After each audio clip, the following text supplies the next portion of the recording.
निर्यात करना आसान हो गया है। बहुत ज्यादा सोचे ना। पूरे साल के समर्थन के लिए सुंदरबन फ्रेश के साथ अभी साइन अप करें।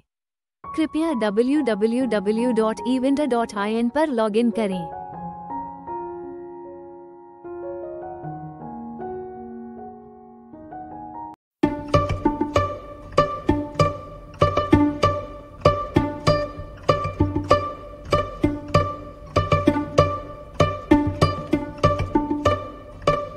হিমালয় থেকে জলবায়ু পরিবর্তনের প্রতিবেদন।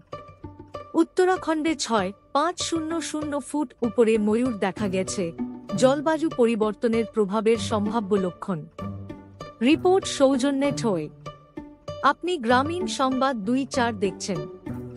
আমাদের চ্যানেলটি সাবস্ক্রাইব করুন এবং জলবায়ু পরিবর্তন সম্পর্কে আরও তথ্য পান।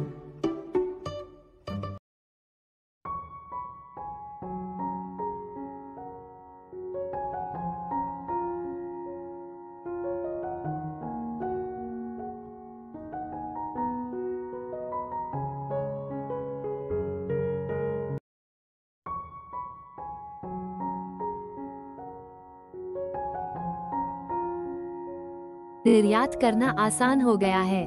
बहुत ज्यादा सोचे ना। पूरे साल के समर्थन के लिए सुंदरबन फ्रेश के साथ अभी साइन अप करें।